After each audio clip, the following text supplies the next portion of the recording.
வேத ஆராய்ச்சி வகுப்பிற்காக காத்திருக்கும் உங்களை இயேசு கிறிஸ்துவின் இனிய நாமத்தினாலே அன்புடன் வாழ்த்தி வரவேற்கிறோம். நாம் கடந்த நிகழ்ச்சியிலே லேவியராகமம் 19ஆம் அதிகாரம் 8ஆம் வசனம் வரை கற்றுக்கொண்டோம். அந்த பாடத்திலே நாம் உலகத்திலே வாழுகிற நாம் தேவனுடைய சித்தத்தை புரிந்து கொண்டு அதோடு நம்மை இணைத்து கொள்ள வேண்டும். ஏனென்றால் அவருடைய சித்தமே நிலை நிற்கும் என்றும் கற்றுக்கொண்டோம். இன்று நாம் 19ஆம் அதிகாரம் 9ஆம் வசனம் முதல் 20ஆம் அதிகாரம் 5ஆம் வசனம் வரை கற்றுக்கொள்ள இருக்கிறோம். இந்த பகுதியிலே நாம் கற்றுக்கொள்ளப் போவது என்ன? தேவன் எளியவர்களை எவ்வாறு போஷிக்கிறார்? புறஜாதி மக்களின் மூட பழக்க வழக்கங்களை குறித்து இஸ்ரவேல் ஜனங்களுக்கு கர்த்தர் கூறியது என்ன? வயதிலே பெரியவர்களுக்கு நாம் எவ்வாறு கனத்தை கொடுக்க வேண்டும் என்று தேவன் கட்டளையிடுகிறார். தொடர்ந்து எங்களுடன் இணைந்திருந்து கற்றுக்கொள்ளுங்கள். எங்களுக்கு அருமையான சகோதரனை சகோதரியே, இந்த நாளிலேயும் கிறிஸ்து இயேசுவின் கிருபை நிறைந்த நாமத்தினாலே உங்களை வாழ்த்துகிறோம். உங்கள் வாழ்க்கையின் சூழ்நிலைகள் எல்லாவற்றையும் கர்த்தர் அறிந்திருக்கிறார். திறந்த உள்ளத்தோடு காத்திருக்கிற உங்களோடும் கர்த்தர் பேசுவாராக. இன்று நாம் லேவியராகமம் 19ஆம் அதிகாரம் 9ஆம் வசனம் முதல் சிந்திக்கப் போகிறோம். முதலாவது 9, 10ஆம் வசனங்களை வாசிக்கிறேன். நீங்கள் தேசத்தின் பயிரை அறுக்கும்போது உன் வயலின் ஓரத்தில் இருக்கிறதை தீர அறுக்காமலும் சிந்தி கிடக்கிற கதிர்களை பொறுக்காமலும் உன் திராட்சை தோட்டத்திலே பின் அறுப்பை அறுக்காமலும் அதிலே சிந்தி கிடக்கிற பழங்களை பொறுக்காமலும் அவைகளை எளியவனுக்கும் பரதேசிக்கும் விட்டு விடுவாயாக. நான் உங்கள் தேவனாகிய கர்த்தர். அருமையானவர்களே, இதுதான் தேவன் எளியவர்களை போஷிக்கும் விதம். இந்த உலகத்திலே தேவன் யாரையும் பிச்சை எடுக்கும்படியாக வைக்கவில்லை. எந்த ஒரு மனிதனும் எந்த வேலையும் செய்யாமல் வெறுமனே சும்மா உட்கார்ந்து கொண்டு அவனுடைய நலனுக்காக பணத்தை பெற்றுக்கொள்ள அனுமதிக்கிறதில்லை. ஏழை எளிய மக்களுக்கும் பணி செய்வதற்கான வாய்ப்பை கொடுத்து கர்த்தர் போஷிக்கிறார். அருமையானவர்களே, இது இருதயமே இல்லாத முதலாளித்துவத்துக்கும் கடவுளற்ற மக்களாட்சிக்கும் இடைப்பட்ட ஒரு காரியம். அறுப்பு அறுக்கும்போது முதலாவது முறை அந்த விவசாயி அறுக்காமல் விட்டுவிடும் எல்லாம் ஏழை எளிய மக்களுக்கே. வயலிலே பழங்காலத்திலே அறுக்கும் முறைப்படி 10 முதல் 20% விட்டுவிடப்படுமாம். அதே போலத்தான் திராட்சை தோட்டத்திலேயும் செயல்பட கர்த்தர் கட்டளையிடுகிறார். தேவனுடைய இந்த விதமான பிரமாணமானது ஏழை எளிய மக்களை குறித்து எப்படி செயல்பட வேண்டும் என்று தேவன் சொல்லியிருக்கிறார் என்பதை செல்வந்தர்களும் ஏழைகளும் புரிந்து கொள்ளுகிறவர்களாய் இருக்கிறார்கள். லேவியராகமம் 19ஆம் அதிகாரம் 11, 12ஆம் வசனங்களை பாருங்கள். நீங்கள் களவு செய்யாமலும் வஞ்சனை பண்ணாமலும் ஒருவருக்கொருவர் பொய் சொல்லாமலும் இருங்கள். என் நாமத்தை கொண்டு பொய் ஆணையிடுகிறதுனால் உங்கள் தேவனுடைய நாமத்தை பரிசுத்த குலைச்சலாக்காமலும் இருப்பீர்களாக. நான் கர்த்தர். இந்த வசனங்கள் 8வது 9வது கற்பனைகளை மீண்டுமாய் சொல்லுகிறது என்று கூறலாம். யாத்திராகமம் 20ஆம் அதிகாரம் 15, 16ஆம் வசனங்களிலே களவு செய்யாதிருப்பாயாக என்றும் பிறனுக்கு விரோதமாக பொய் சாட்சி சொல்லாதிருப்பாயாக என்றும் வாசிக்கிறோம். களவு செய்தல், ஏமாற்றுதல், பொய் சொல்லுதல் என்று எல்லாமே இங்கு சேர்த்தே சொல்லப்படுகிறது. தேவனுடைய விளக்கத்தின்படி உண்மையற்ற விதமாய் நாம் எப்படி செயல்பட்டாலும் அது களவு செய்தலே என்று சொல்லப்படுகிறது.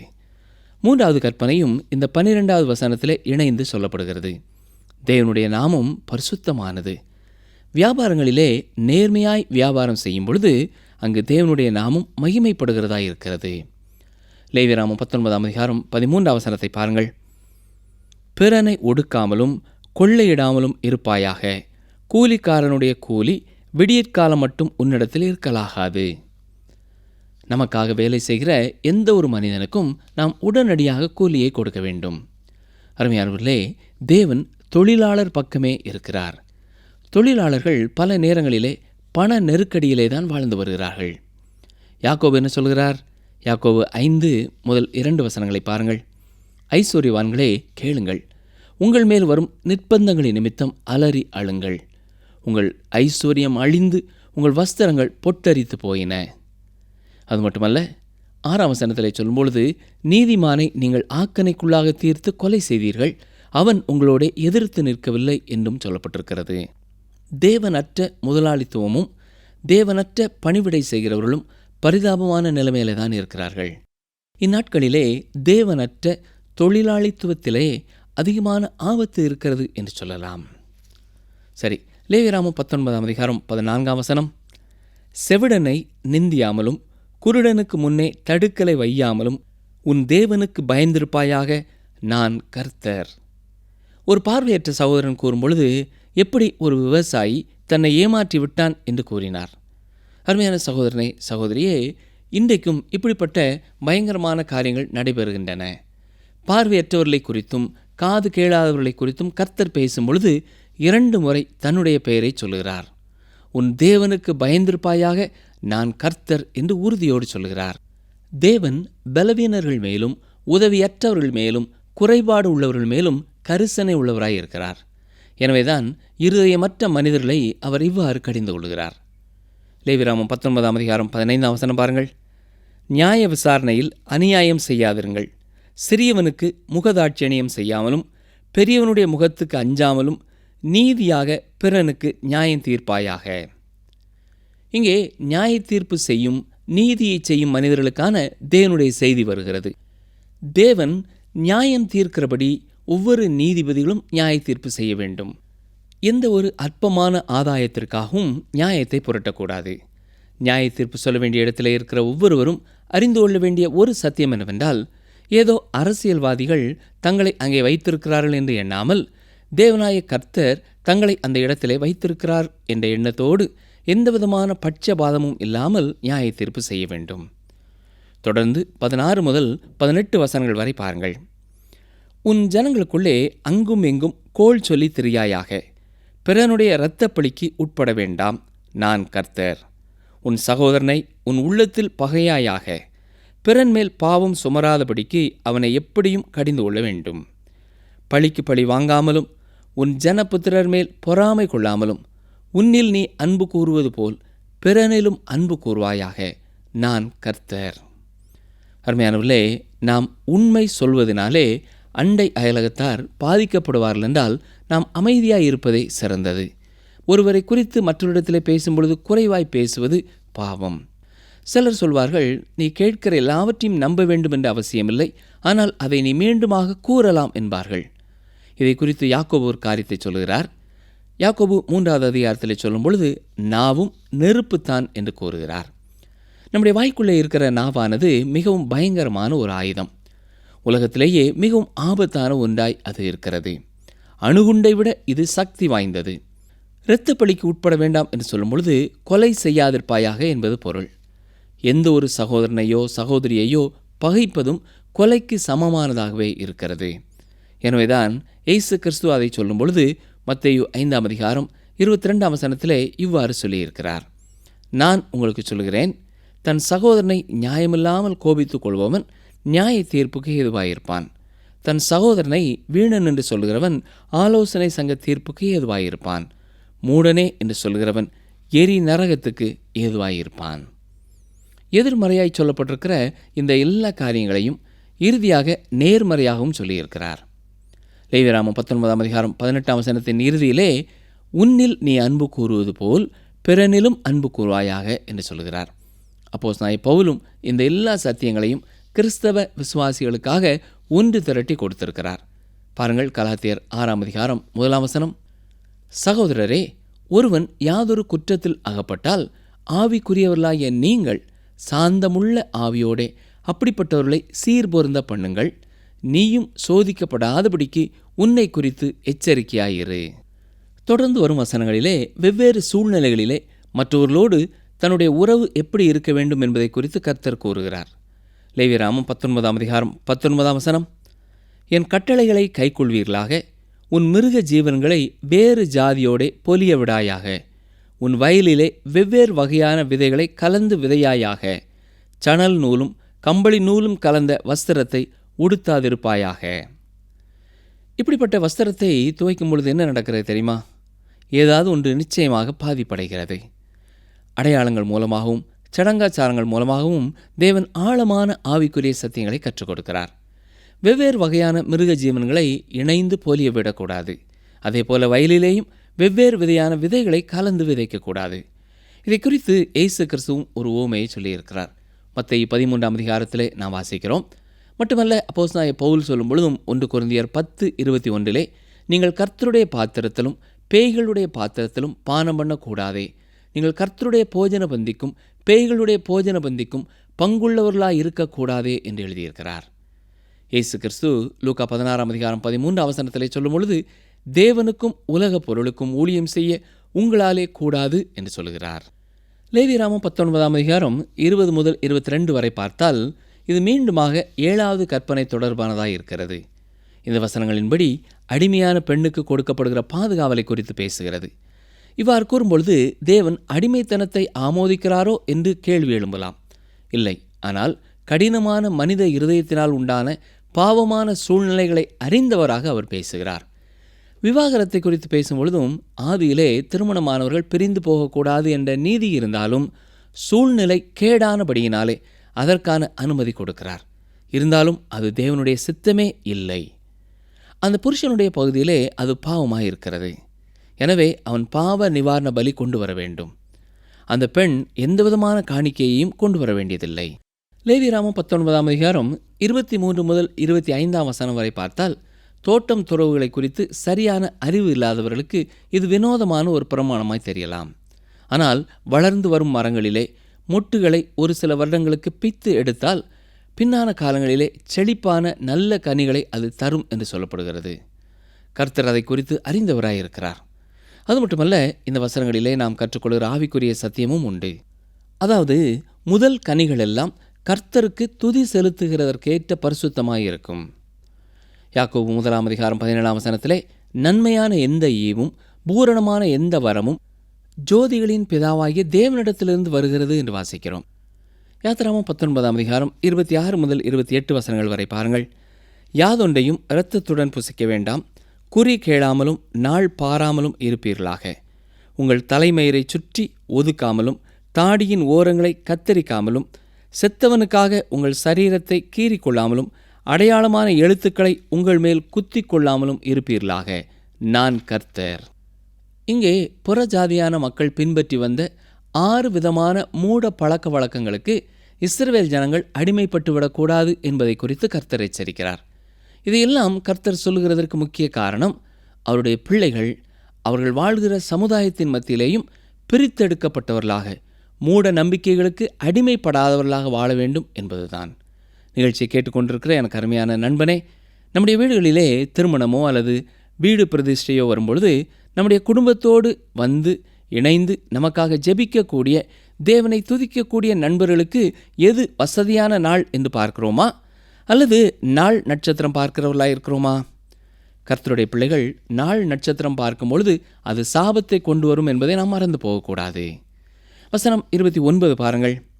தேசத்தார் வேசித்தனம் பண்ணி தேசமெங்கும் முறைகேடான பாவம் நிறையாதபடிக்கு உன் குமாரத்தியை வேசித்தனம் பண்ண விடுகிறதுனாலே பரிசுத்த குலைச்சலாக்காயாக. பண கஷ்டம் என்பதனாலும் இப்படிப்பட்ட பாவங்களிலே விழுவது கர்த்தர் அருவருக்கிற காரியம் என்று குறிப்பிடுகிறார். இன்றைக்கு அநேக கிறிஸ்தவ ஸ்தாபனங்கள் இப்படிப்பட்ட சூழ்நிலைகளிலே வாழ்கிற பெண்களுக்கு புது வாழ்வு கொடுக்க ஆயத்தமாயிருக்கிறது. வேறு வழியே இல்லாததினாலே தான் நான் இன்னமும் இப்படி வாழ்கிறேன் என்று யாரும் சொல்ல முடியாது. வசனம் 30 பாருங்கள். என் ஓய்வு நாளை ஆசரித்து என் பரிசுத்த ஸ்தலத்தை குறித்து பயபக்தியாயிருப்பீர்களாக. நான் கர்த்தர். ஓய்வு நாள் என்பது தேவனுக்கும் இஸ்ரவேல் ஜனங்களுக்கும் இடையிலே உண்டான உறவின் ஒரு அடையாளம். எனவே இதை சரியாக கைக்கொள்ள வேண்டும். இதை குறித்து யாத்திராகமம் 31 13 முதல் 17 வசனங்களிலேயும் விவரமாக சொல்லியிருக்கிறார். அருமையானவர்களே, அஞ்ஞனம் பார்ப்பது, குறி சொல்வது பிசாசுகளினாலே செய்யப்படுகிற காரியம். எனவேதான் கர்த்தர் இவைகளினாலே அவருடைய பிள்ளைகள் தீட்டுப்படக்கூடாது என்று தெளிவாய் சொல்லியிருக்கிறார். லேவியராகமம் 19 32 பாருங்கள். நரைத்தவனுக்கு முன்பாக எழுந்து முதிர் வயதுள்ளவன் முகத்தை கனம் பண்ணி உன் தேவனுக்கு பயப்படுவாயாக. நான் கர்த்தர். கவனித்தீர்களா? வயதிலே மூத்தவர்களுக்கு, பெரியவர்களுக்கு மரியாதை கொடுக்க வேண்டியது இளைஞர்களுடைய கடமை என்பதை தெளிவாக கர்த்தர் கற்றுக் கொடுக்கிறார். பெரியவர்கள் வரும்பொழுது இளைஞர்கள் எழுந்து நின்று கனம் கொடுக்க வேண்டும் என்று சொல்லப்பட்டிருக்கிறது. நிகழ்ச்சியை கேட்டுக்கொண்டிருக்கிற எனக்கு அருமையான வாலிப சகோதரனே, சகோதரியே, அருமையான சிறு பிள்ளைகளே, உங்களை விட வயதிலே பெரியவர்களுக்கு நீங்கள் கனமும் மரியாதையும் செலுத்த வேண்டியது கர்த்தருடைய கட்டளை என்பதை மறந்து போகக்கூடாது. பல முறை இந்த சத்தியம் வேத புத்தகத்தின் மற்ற பகுதிகளிலேயும் சொல்லப்பட்டிருக்கிறது. இப்பொழுது லேவியராகமம் 19 33 34 வாசிக்கிறேன். யாதொரு அந்நியன் உங்கள் தேசத்தில் உங்களோட தங்கினால் அவனை சிறுமைப்படுத்த வேண்டாம். உங்களிடத்தில் வாசம் பண்ணுகிற அந்நியனை சுதேசி போல எண்ணி நீங்கள் உங்களில் அன்பு கூறுகிறது போல அவனிலும் அன்பு கூறுவீர்களாக. நீங்களும் எகிப்து தேசத்தில் அந்நியராயிருந்தீர்களே, நான் உங்கள் தேவனாகிய கர்த்தர். கவனித்தீர்களா? இஸ்ரவேல் ஜனங்கள் மத்தியிலே இஸ்ரவேலர் அல்லாத மற்ற அந்நிய ஜாதியார் வாழும்பொழுது அவர்களை நேசித்து அன்போடு நடக்க வேண்டும் என்று கற்றுக் கொடுக்கிறார். மட்டுமல்ல, ஒரு காலத்திலே அவர்களும் எகிப்திலே அந்நியர்களாக இருந்தார்கள் என்பதை நினைவுபடுத்துகிறார். இந்த அந்நியர்கள் என்று சொல்லும் பொழுது நம்முடைய குடும்ப அங்கத்தினர்களாக இல்லாமல் மற்றவர்களை இது குறிக்கிறது. லேவியராகமம் 19:35-36 வசனங்கள். நியாய விசாரணையிலும் அளவிலும் நிறையிலும் படியிலும் அநியாயம் செய்யாதிருப்பீர்களாக. சுமுத்திரையான திராசும் சுமுத்திரையான நிறைகளும் சுமுத்திரையான மரக்காலும் சுமுத்திரையான படியும் உங்களுக்கு இருக்க வேண்டும்.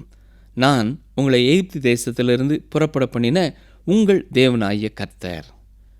அருமையானவர்களே, நாம் என்ன வியாபாரம் செய்து கொண்டிருந்தாலும் சரி, அந்த தொழில் துறையிலே நாம் மற்றவர்களோடு தொடர்பு கொள்ளும் பொழுது எல்லா காரியங்களிலேயும் உண்மை உள்ளவர்களாக இருக்க வேண்டும் என்று கர்த்தர் கற்றுக் கொடுக்கிறார். நிற்பதற்கான படிக்கற்களோ அளந்து போடுவதற்கான அளவு பாத்திரங்களோ சுத்தமானதாக இருக்க வேண்டும். இவ்வாறு செய்யும் பொழுது கர்த்தருடைய பிள்ளைகள் மற்றவர்கள் முன்னாலே வித்தியாசமானவர்களாக, கர்த்தரை மகிமைப்படுத்துகிறவர்களாக, கர்த்தரை பிரதிபலிக்கிறவர்களாக தங்களுடைய பணித்தளத்திலேயும் தங்களுடைய வியாபார ஸ்தலத்திலேயும் காணப்படுகிறார்கள். வசனம் 37. ஆகையால் என்னுடைய கட்டளைகள் யாவையும் என்னுடைய நியாயங்கள் யாவையும் கைக்கொண்டு அவைகளின்படி நடக்க கடவீர்கள். நான் கர்த்தர் என்று சொல் என்றார். நான் கர்த்தர், நானே உங்கள் தேவனாய கர்த்தர் என்று அடிக்கடி அவர் சொல்வதற்கு காரணம், அவருடைய வார்த்தைகளுக்கு நாம் கீழ்ப்படிவதற்கு அது ஒன்றே அடிப்படையானதாக இருக்கிறது. அவரே நம்முடைய தேவனாய் இருப்பதனாலே, நம்மை படைத்தவராய் இருப்பதனாலே நாம் அவருக்கு கீழ்ப்படிய வேண்டும்.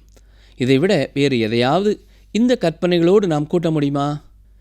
இப்பொழுது நாம் 20ஆம் அதிகாரத்திற்குள்ளே பிரவேசிக்கப் போகிறோம். இங்கே மோளேக்குக்கு தங்கள் குழந்தைகளை கொடுப்பவர்களுக்கு என்ன தண்டனை கொடுக்க வேண்டும் என்று சொல்லப்பட்டிருக்கிறது. தகப்பனையோ தாயையோ தூஷிக்கிறவர்களுக்கு என்ன தண்டனை கொடுக்கப்பட வேண்டும் என்று சொல்லப்படுகிறது. விபசாரம் செய்கிறவர்களுக்கு என்ன தண்டனை கொடுக்க வேண்டும் என்றும், மற்ற எந்தெந்த குற்றங்களுக்கு எப்படிப்பட்ட தண்டனைகள் கொடுக்க வேண்டும் என்றும் சொல்லப்பட்டிருக்கிறது. இது பரிசுத்தத்தின் பிரமாணங்களின் முடிவுரை போல வருகிறது.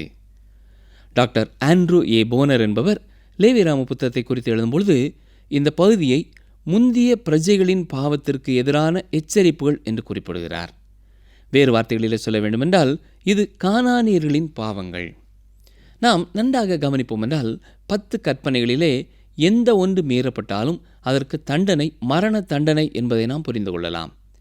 இங்கே எல்லா கற்பனைகளும் குறிப்பிடப்படவில்லை. இருந்தாலும் உதாரணமாக சில கற்பனைகள் மட்டும் சுட்டி காட்டப்படுகிறது. இந்த அட்டவணையிலே கொலை குறிப்பிடப்படவில்லை. ஆனாலும் மற்றொரு இடத்திலே கொலை செய்கிறவனுக்கு தண்டனை, அவனும் கொலை செய்யப்பட வேண்டும் என்று சொல்லப்படுகிறது.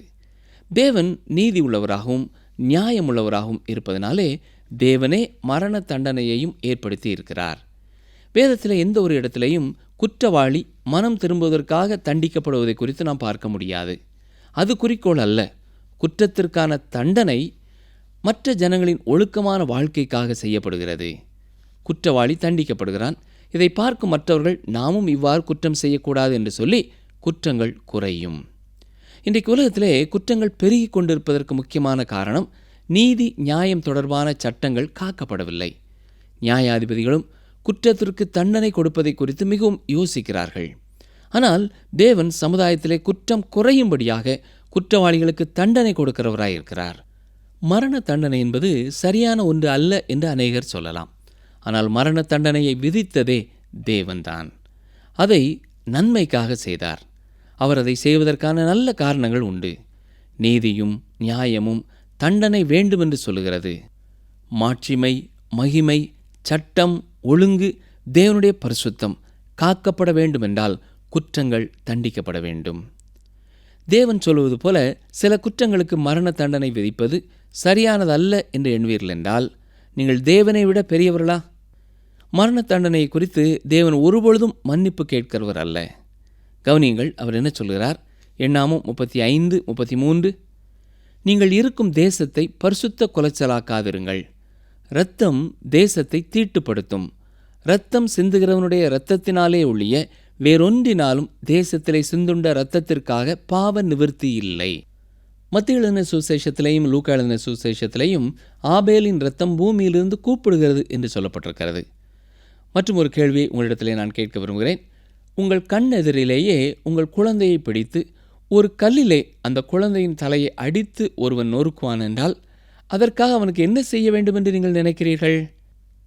வேறொரு தேசத்தில் உள்ள குழந்தைக்கு செய்வதை குறித்து நான் சொல்லவில்லை. உங்களுடைய சொந்த குழந்தைக்கு அப்படி செய்த ஒருவனுக்கு என்ன கொடுக்க வேண்டும்?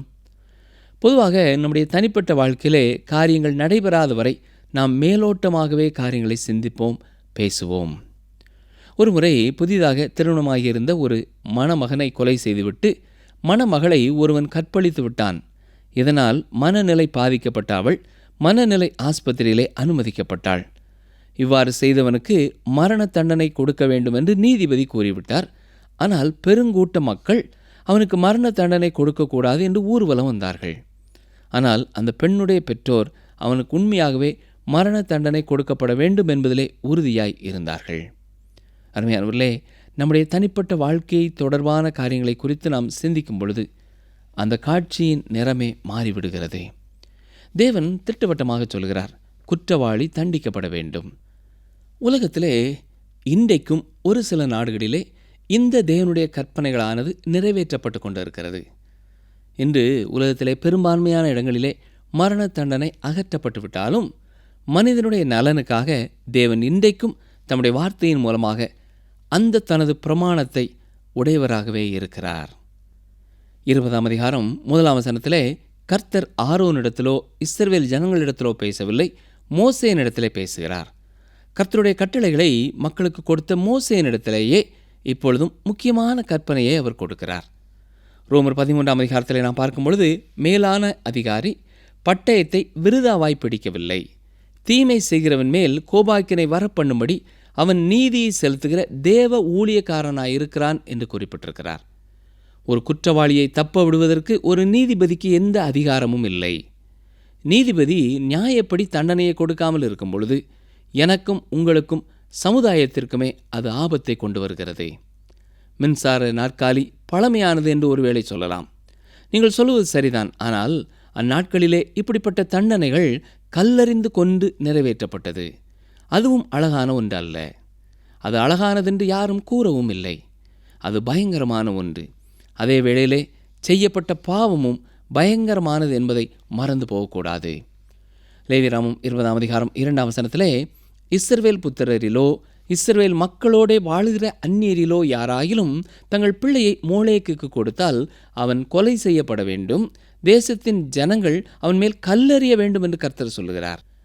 ஏற்கனவே சொன்னேன், இந்த மோளேக்கு சிலையானது சிவப்பாகும்படி தீயினாலே சூடேற்றப்பட்டு பச்சிளம் குழந்தைகள் அதன் கரத்திலே வைக்கப்பட்டு கொல்லப்பட்டன. நீட்டப்பட்ட அந்த கரங்களிலே உள்ள ஒரு பொந்து போன்ற பகுதியிலே நெருப்பினால் நிறைந்திருக்கும் பொழுது குழந்தைகள் வைக்கப்பட்டு கொல்லப்பட்டன. அதற்கு மாறாக ஆண்டவராய் இயேசு கிறிஸ்து நீட்டப்பட்ட கரங்களினாலே சிறு பிள்ளைகளை அழைக்கிறார், அரவணைக்கிறார். சந்ததியின் ஒரு பிள்ளையை மோளேக்குக்கு கொடுப்பது என்பது கர்த்தருக்கு விரோதமான ஒரு பாவம். இன்றைக்கு குழந்தைகள் குடும்பத்திலே கொடுமையாக நடத்தப்பட்டால் பெற்றோருக்கு தண்டனை கொடுக்கப்படுகிறது.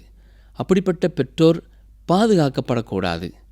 3ஆம் வசனத்தை பார்க்கும் பொழுது அப்படிப்பட்டவர்கள் கர்த்தருடைய பரிசுத்த ஸ்தலத்தை தீட்டுப்படுத்துகிறார்கள், பரிசுத்த நாமத்தை பரிசுத்த கொலைச்சலாக்குகிறார்கள்.